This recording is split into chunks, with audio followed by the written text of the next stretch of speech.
Star Movies presents Thiagarajan இயக்கத்தில் பிரசாந்த் நடிப்பில் அந்தகன் வரும் ஆகஸ்ட் 9 முதல் திரையரங்குகளில். சண்முகா ஹாஸ்பிட்டல் கேன்சர் சிகிச்சைக்கான லைனாக் மிஷன் புதிய தொழில்நுட்ப கருவிகளோடு கிராண்ட் ஓபனிங். அனைவரும் வருக. ஃபர்ஸ்ட் ஷாட்டே நம்மள கொண்டுட்டாதான் பிரச்சனை. அங்கதான் நம்ம பயப்படணும். ஃபர்ஸ்ட் என்னடா எடுத்தோடனே கொண்டுட்டீங்க, அப்புறம் நான் எப்போ வருவேன்னா அப்புறம் அவங்களோட பேத்திக்கு டிமாண்டி வந்த புதுசுல சாப்பாடு ஊட்டிட்டு இருந்தாங்க. நான் படிக்கட்டுல இருந்து நடந்து வந்துட்டு இருந்தேன். மாமா வராரு பாரு சாப்பிடு அப்படின்ட்டு. வெளியில போகும்போது 2-3 இடத்துல குழந்தைங்க கிட்ட டிமாண்டி அங்கிள் பாரு, டிமாண்டி அங்கிள். ஆக்சுவலா டிமாண்டி அங்கிள் நான் கிடையாது. ஓகே, ஒரு பெரிய பேனர், பெரிய டேரக்டர் நம்ம அப்ரோச் பண்ணுவோம் அப்படின்ற அந்த டீமை உருவாக்கி நம்ம ஒன்று பண்ணுவோம் அப்படின்ற மாதிரியான விஷயங்களுக்குள்ளலாம் நீங்கள் போக மாட்டீங்களா? இல்லை, எனக்கு கண்டிப்பாக பெருசாக பண்ணணும், பெரிய ஆளுங்களோட பண்ணணும், டீமாக பெருசாக எல்லா ஆசையும் எனக்கு இருக்குது, இல்லைன்னுலாம் சொல்ல முடியும். பட் அது வணக்கம், எப்படின்னு இருக்கீங்க? நல்லா இருக்கு. நீங்கள் எப்படி இருக்கீங்க? சூப்பராக இருக்கேண்ணே. ஆனால் இப்போது எவ்வளோ படங்கள் பண்ணியிருக்கீங்க, பர்டிகுலராக டிமாண்டிக் காலனியை பார்ட் 2 எடுப்போம் அப்படின்னு சொல்லிட்டு ஏன் தோணுச்சு? எனக்கு ஆக்சுவலாக ஃபர்ஸ்ட் பார்ட் முடித்தோடனே எனக்கு ரொம்ப நாளாக பார்ட் 2 பண்ணணுன்ற ஆசை இருந்துகிட்டே இருந்துச்சு. ஏன்னா ஃபர்ஸ்ட் பார்ட் நல்லா ரிசீவ் ஆச்சு. நான் அஜய் கிட்ட சொல்லிகிட்டே இருப்பேன், இதை நம்ம ஒரு சீரீஸ் மாதிரியே பண்ணலாம், ஒரு 2-3 அப்படின்னு பண்ணலாம், நல்லா இருக்குமே அப்படின்னு.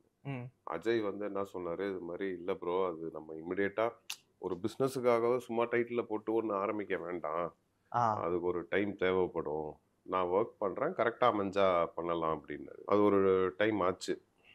அந்த டூரேஷன் ஆக்சுவலாக இப்போ நம்ம ஃபர்ஸ்ட் பார்ட் கிட்டத்தட்ட ஒரு 9 இயர்ஸ் ஆயிடுச்சு. ஆமாம். ஆனால் படத்தில் உண்மையாகவே 6 வருஷத்துக்கு அப்புறம் நடக்கிற மாதிரியே ஒரு சுச்சுவேஷன் ஒன்று வரும். ஓகே, கதை. ஸோ கண்டிப்பாக இது ஃபர்ஸ்ட் பார்ட்டும் செகண்ட் பார்ட்டும் ஒரு சிங்க் இருக்கும் ரெண்டுத்துக்கும். அது அந்த கதை தான் அப்படியே தொடரும். ஓகே, இதுக்குன்னு தனியாக பார்ட் 2 வேற ஒரு கதையாக வராது. ஃபர்ஸ்ட் பார்ட்டும் செகண்ட் பார்ட்டும் எப்படி லிங்க் ஆகுதுன்றது, அதோட கண்டினியூஷன் எப்படி வர்றதுன்றது தான் இது. ஓகேண்ணே.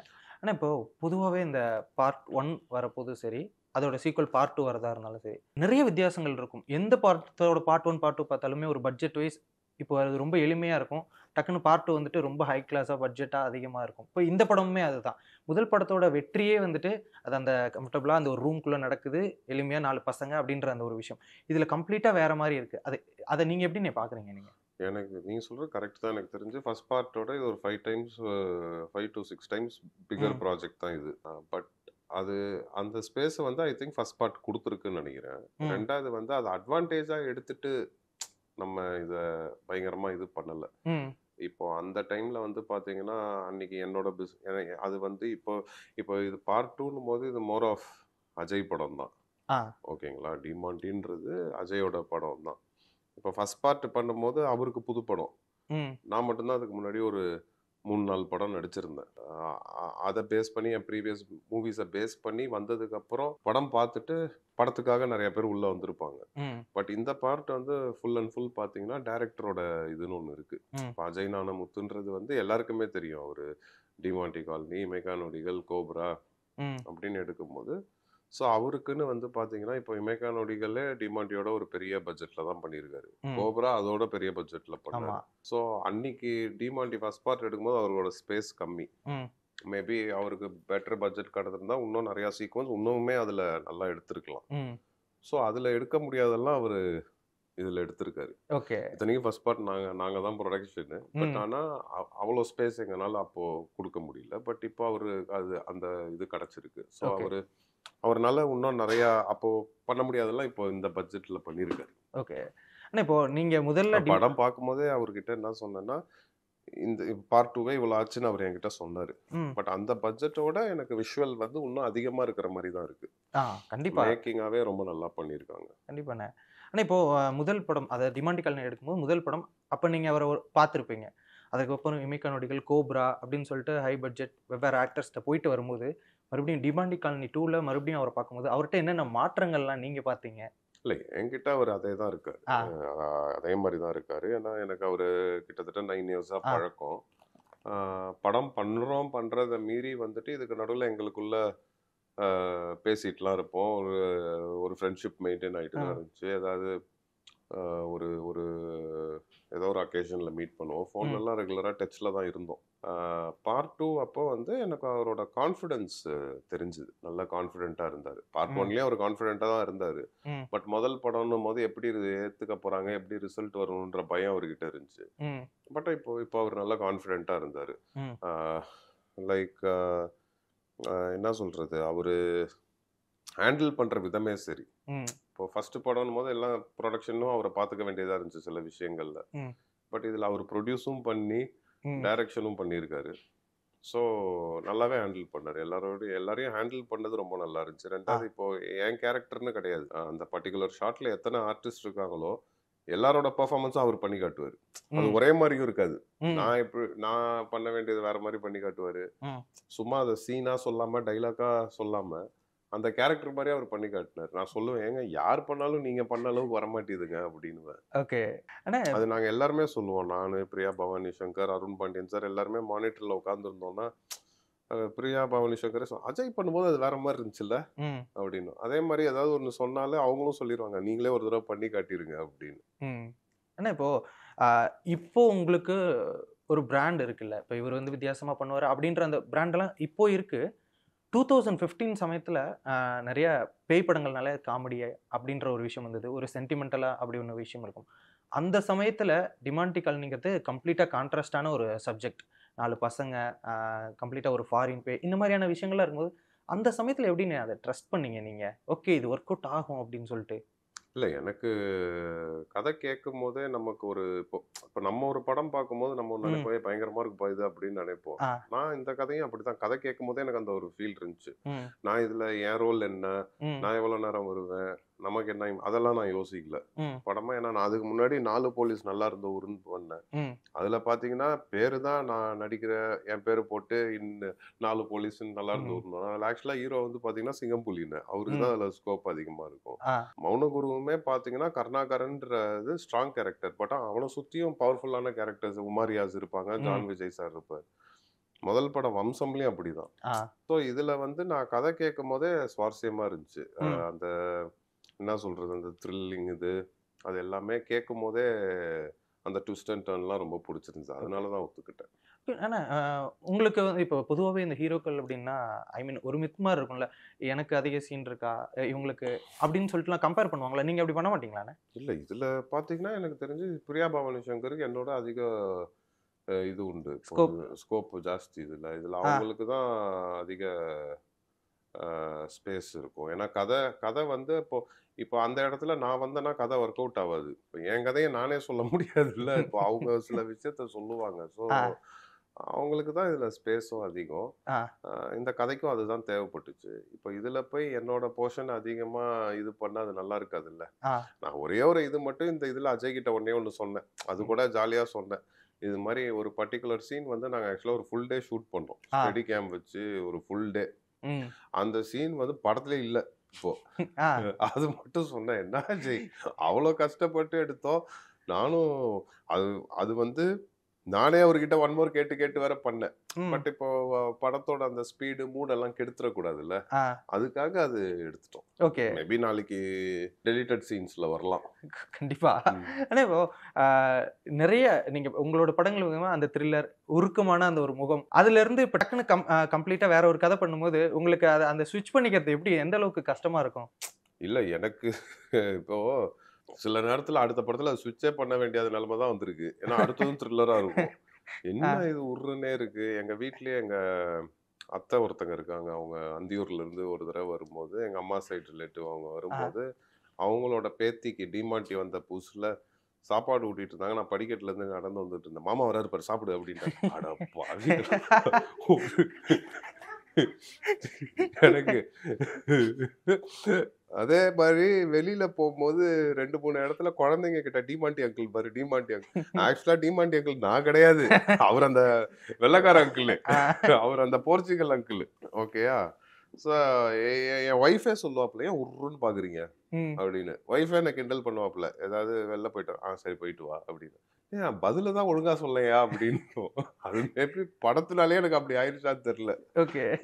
நிறைய த்ரில்லரா பண்ணல, எனக்கே ம். அந்த ஃபீல் இருக்கும். பட் சேஞ்ச் பண்ணும்போது இப்போ அது நம்ம கதைக்கு ஏத்த மாதிரி நம்ம மாறியாகணும். இப்போ இப்போ நான் என்னங்க சார் உங்க சட்டம் பிரபு ஜெயராம் ஆமா ஆமா அவரோட ஒரு படம் பண்ணிட்டு இருக்கேன் இப்போ பேஷன் ஸ்டுடியோஸ்ல. அந்த படத்துல வந்து எனக்கே இப்போ புதுசா இருக்கு என்ன பார்க்க. இப்போ இந்த முடியெல்லாம் கூட நான் அதுக்கு ஆ தான் மாத்திருக்கேன். ஸோ அதுல பண்ணும்போது இப்போ அது த்ரில்லர் கிடையாது, அது ஒரு ப்ராப்பர் ஃபேமிலி ட்ராமா அது. ஓகே ஸோ அது அது பண்ணும்போது அந்த சேஞ்ச் ஓவர் அது எப்படியோ அந்த டைரக்டரே நம்மள வர வச்சிருவாங்க. ம் பிருந்தாவனமும் பண்ணியிருக்கோம். ஆமா பிருந்தாவனம் வந்து பிருந்தாவனம் இருக்கு.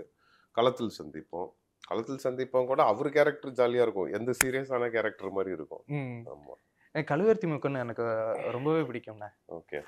இப்போ பொதுவா இந்த மாதிரியான ஒரு கதைக்களம் எடுக்கிறோம். கிளைமேக்ஸ்ல நான் இறந்துருவேனா அப்படின்ற அந்த ஒரு விஷயம் இருக்குல்ல, அதெல்லாம் நீங்க வந்துட்டு இதா பார்க்க மாட்டீங்களா? கிளைமேக்ஸ்ல ஹீரோ இறக்குறாரு அப்படின்ற அந்த ஒரு விஷயத்துக்குள்ளலாம் நீங்க போயிட்டு அப்படி அந்த பார்த்தா ஸ்கிரிப்ட்ல சந்தோஷ் ஃபர்ஸ்ட் ஹாஃபே இறந்துடுறாரு. அவர் அதை பார்த்துட்டு அவர் நடிச்சிருப்பாரா? அது மாதிரி தான். ஓகே. ஆனா இப்போ ஒவ்வொருத்தருக்கும் ஒரு பிளான் அந்த மாதிரியான ஒரு விஷயம் இருக்குல்ல. நம்ம அதெல்லாம் பார்க்கறது கிடையாது. இப்போ ம். நம்ம ஆக்சுவலா நிறைய படத்துல நான் இறந்துருக்கேன். ஆமா டீமாண்டில இறந்துருப்பேன். தகராறுலயும் இறந்துருக்கேன். ஆமா. தகராறுல வந்து நான் இறந்துட்டேனா இல்லையான்னு தெரியாது. அந்த அதோட கன் ஷாட்டோட அது முடிஞ்சிரும். அப்புறம் இது கழுவேத்தி மூக்கன். கழுவேத்தி மூர்க்கன்ல அந்த சீக்வன்ஸுக்கு அது தேவைப்படுது இல்ல. ம் அது இவ்வளவு போராடியும் இப்படி ஆயிடுச்சா ம் அப்படின்ற ஒரு இது இல்ல. ஓகே. அது கதைக்கு தானே. ம். ஆனா இந்த பிளானிங் அந்த மாதிரியான ஃபர்ஸ்ட் ஷாட்டே நம்மள கொண்டுட்டாதான் பிரச்சனை. அங்கதான் நம்ம பயப்படணும். ஃபர்ஸ்ட் என்னடா எடுத்தோடனே கொண்டுட்டீங்க, அப்புறம் நான் எப்போ வருவேன்னா அப்புறம் அதுதான் நம்ம கொஞ்சம். ஓகே. ஆமா. அடுத்த என்னையும் கொன்றக்கூடாது, உங்களையும் கொன்றக்கூடாது. அதுதான் முக்கியம். அதுல ரொம்ப கான்சியஸா இருப்பீங்க. ஆமா. ஓகே. அவர் பாருங்க உருன்னே இருக்காரு. கண்ணாடி போட்டனால இந்த பிளானிங் அந்த விஷயங்கள்லாம் சொல்லுவாங்களா? ஓகே நான் இப்போ இப்படி ஒரு படம் பண்ணிட்டேன். அடுத்து சி சென்டருக்கு ஒரு படம் பண்ணணும். அடுத்து பி சென்டருக்கு இப்படின்ற மாதிரி சென்டர்லாம் நீங்க பிரிச்சு பார்ப்பீங்களா? சார் அப்படி எனக்கு தெரியல சார். எனக்கு ம். தெரிஞ்ச வரைக்கும் நல்ல படமா இருந்தா அது எல்லா இடத்துலயும் எல்லாருமே பார்க்க ஆரம்பிச்சுட்டாங்க. ம். சில படம் இப்போ கழுவேத்தி மூர்க்கன் வந்து எனக்கு ஒரு பெரிய நான் எதிர்பார்த்தேன் அந்த படம். பயங்கரமா தியேட்ரிக்கலாவே அது நல்லா பண்ணணும். மேபி எங்க ரிலீஸ் டைமா என்னன்னு தெரியல. அது ஓடிடி வரும்போது நிறைய பேருக்கு ரொம்ப பிடிச்சிருந்தது அந்த படம். அந்த படம் தியேட்ரிக்கலா டீசெண்டா பண்ணுச்சு. பட் அது ரொம்பவே நல்லா பண்ண வேண்டிய படம். ம். அப்போ வந்து ஓடிடில பார்த்துட்டு நிறைய பேருக்கு பிடிச்சிருந்தது அந்த படம். ஓகே. ஆமா. யூனிக்கா இருக்கு. உங்களோட ஃபில்மோகிராஃபி பார்க்கும்போது 18 படங்கள். அதுல 11 படம் வந்து புது டைரக்டர்ஸ். அதுக்கப்புறம் அது மீதி எடுத்து பார்த்தாலும் ஒன் ஓல்ட் மூவி அந்த மாதிரி தான் இருக்கு. ஓகே ஒரு பெரிய பேனர், பெரிய டைரக்டர் நம்ம அப்ரோச் பண்ணுவோம். அப்படின்ற அந்த டீமை உருவாக்கி நம்ம ஒண்ணு பண்ணுவோம். அப்படின்ற மாதிரியான விஷயங்களுக்குள்ளலாம் நீங்க போக மாட்டீங்களா? இல்ல எனக்கு கண்டிப்பா வந்து பெருசா பண்ணணும். ம். பெரிய ஆளுங்களோட பண்ணணும். ம். டீமா பெருசாங்க எல்லா ஆசையும் எனக்கு இருக்கு. இல்லைன்னுலாம் ஆ. சொல்ல இருக்கு. பட் அது அமையணும்ல அது கரெக்டா. இப்போ சிலர் ஃபர்ஸ்ட் இப்போ பெரிய டைரக்டர்ஸ்னா நான் பண்ண பெரிய டைரக்டர்ஸ் என் முதல் படம் பாண்டியராஜ் சார் படமும் நேஷனல் அவார்டு வாங்கியிருந்தாரு. ம். அப்புறம் நான் ராதாமோகன் சாரோட பண்ணியிருக்கேன். சிம்புதேவன் சார், ம். அறிவழகன் சாரோட பண்ணியிருக்கேன். இது வந்து இப்போ மற்ற பெரிய டைரக்டருக்கு மேபி அவங்க கதைக்கு நான் தேவைப்படலன்னு நினைக்கிறேன். ம். ரெண்டாவது அவங்களுக்கு பெட்டர் ஆப்ஷன் இருந்திருப்பாங்க. ம். நம்மளோட நல்ல ஆள் இருந்திருப்பாங்க. ரெண்டாவது பட்ஜெட் இங்க ரொம்ப முக்கியமா இருக்கு இல்லையா? மேபி ம். என்ன வச்சா அந்த பட்ஜெட்ல அவங்க எடுக்க முடியுமான்னு தெரியாது. ம். இல்ல உண்மையாவே நான் தேவைப்பட்டிருக்க மாட்டேன். தேவைப்பட்டா கண்டிப்பா கூப்பிடுவாங்க. ம். அப்படி வந்து நான் எதுவும் அப்படிலாம் யாரும் என்கிட்ட வந்தது கிடையாது. அது வந்தது நான் மிஸ்ஸும் பண்ணது கிடையாது. ஓகே. ஒரு விஷயம் நிறைய ஸ்கிரிப்ட்ஸ் கேட்பீங்க. நிறைய ஸ்கிரிப்ட்ஸ் உங்க டேபிளுக்கு வரப்போகுது. ம். இந்த விஷயங்கள்லாம் இருந்தா நான் இதெல்லாம் பண்ணவே மாட்டேன் அப்படின்னு சொன்னா நீங்க என்னென்ன விஷயங்கள்லாம் சொல்லுவீங்க? ஒரு ஸ்கிரிப்ட்ட நீங்க ரிஜெக்ட் பண்றீங்கன்னா அதுக்கு ரீசன் என்னவா இருக்கும்? இல்ல கதைக்கு சம்மந்தம் இல்லாம ஒரு ஸ்கிரிப்ட்ல எது இருந்தாலும் நான் பண்ண மாட்டேன். ம். கதையோட தேவைப்பட்டுச்சுன்னா நான் பண்ணி தான் ஆவேன். ம். இப்போ இறந்து போறதோட பெரிய விஷயம் என்ன இருக்கு? அது ஆனா கதைக்கு தேவைன்னும் போது நம்ம பண்றோம். ம். இப்போ தேவையே இல்லாதது இருந்தா நம்ம ஒத்துக்க போறது இல்லல்ல. ஓகே. ரெண்டாவது தேவையே இல்லாத யார் கதையில வைக்க போறா? தேவையானது தானே வைக்கிறாங்க எல்லாம். ஓகே. இப்போ ஒவ்வொரு ஆக்டர்ஸுக்குமே இப்போ உதாரணத்துக்கு இப்போ ஒரு இடத்துல நம்ம ஒரு ஃபைட்டோ ஏதோ தேவையே இல்லாம இருக்குன்னா நம்ம சொல்லலாம் இல்லைங்க இந்த இடம் தேவையில்லாம இருக்கு. சாங் இருந்துச்சுன்னா சொல்லலாம். அந்த மாதிரி தான் சொல்ல முடியும். பட் அந்த கதையை போய் நம்ம மாத்த முடியாதுல்ல.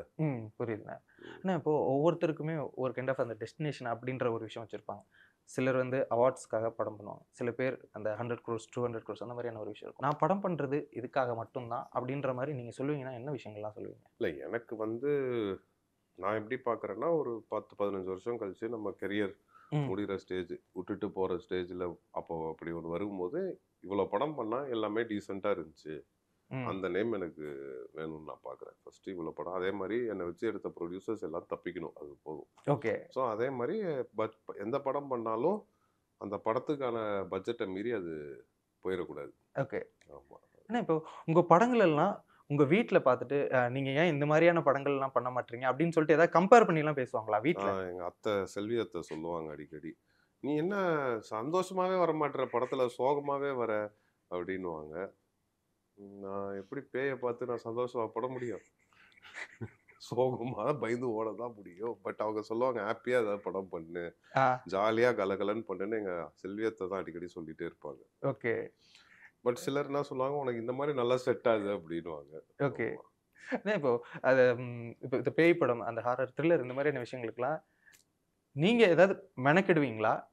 நான் இந்த மாதிரியான ஆக்டிங் ஸ்டைல்ஸ் எல்லாம் எடுத்து ஒர்க் பண்ணுவேன் அந்த மாதிரியான என்னை வச்சு விஷயங்கள். அஜய் தான் பயங்கரமா மெனக்கெட்டாப்புல, நல்லா மெனக்கெட்டாப்புல, நிறைய டேக் போனாப்புல. ஸோ அவரு சொல்றத கரெக்டா பண்ணிட்டோம். ஆக்சுவலா இந்த கேள்வி நீங்க எப்படியும் அவரும் இன்டர்வியூ எடுப்பீங்க, அவரை கேட்டுருங்க. ஓகே. அவரும் இதே தான் சொல்லுவாரு, அவரை வச்சு தான் மெனக்கெட்டேன் அப்படின்னு. ஓகே. ஓகேண்ணே. நிறைய விஷயங்கள் பகிர்ந்துக்கிட்டீங்க. Thank you so much for the time. Thanks. Thank you. Star Movies presents Thiagarajan இயக்கத்தில் பிரசாந்த் நடிப்பில் அந்தகன் வரும் ஆகஸ்ட் 9 முதல் திரையரங்குகளில். சண்முகா ஹாஸ்பிட்டல் கேன்சர் சிகிச்சைக்கான லைனாக் மிஷன் புதிய தொழில்நுட்ப கருவிகளோடு கிராண்ட் ஓபனிங். அனைவரும் வருக.